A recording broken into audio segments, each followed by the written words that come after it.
আওয়ামী লীগ নেতা ও সাবেক বাণিজ্যমন্ত্রী টিপু মুনশির 4 দিনের রিমান্ড দিয়েছেন আদালত। রাজধানীর বাড্ডা এলাকায় ব্যবসায়ী সুমন শিকদার হত্যা মামলায় তাকে রিমান্ডে নেওয়া হয়েছে।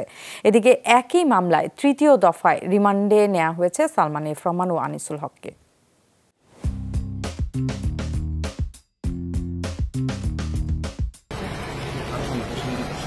র্যাবের কাছে মধ্যরাতে গ্রেফতার সাবেক মন্ত্রী টিপু মুনশিকে বিকেলে নেওয়া হয় সিএমএম আদালতে। মাথায় হেলমেট ও গায়ে বুলেট প্রুফ জ্যাকেট পরিয়ে কড়া নিরাপত্তার মধ্যে তোলা হয় আদালতে। ছাত্র জনতার আন্দোলন চলাকালে রাজধানীর বাড্ডা থানার ফুজি টাওয়ারের সামনে গুলিবিদ্ধ হয়ে নিহত ব্যবসায়ী সুমন শিকদার হত্যা মামলায় 8 দিনের রিমান্ড আবেদন করেন তদন্তকারী কর্মকর্তা। আদালত তাকে 4 দিনের রিমান্ডে পাঠান। টিপু মুনশি ক্ষমতায় থেকে এই রাষ্ট্রযন্ত্র ব্যবহার করে স্বৈরাচারী সরকারকে যথেষ্ট এই 17 বছর ধরে সহায়তা করেছে। টিপু মুনশি বাণিজ্য মন্ত্রণালয়ের দায়িত্বে ছিলেন, সেখানে সে প্রচুর দুর্নীতি করেছেন। এজাহারের নাম নাই, শুধু সাসপেক্টেড হিসাবে, শুধু সন্দেহজনকভাবে এই মামলায় গ্রেপ্তার করা হয়েছে।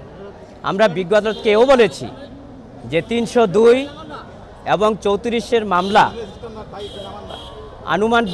অনুমান ভিত্তিক এবং শুধু সন্দেহের কারণে আসামি হতে পারে না। এদিকে বৃহস্পতিবার ভোর 7টার দিকে বাড্ডা থানার ওই মামলায় গোপনে আদালতে তোলা হয় সাবেক প্রধানমন্ত্রীর উপদেষ্টা সালমান এফ রহমান ও সাবেক আইনমন্ত্রী আনিসুল হককে। সকাল 9টায় বসে আদালত। 8 দিনের রিমান্ড আবেদনের প্রেক্ষিতে 5 দিনের রিমান্ড মঞ্জুর করেন আদালত।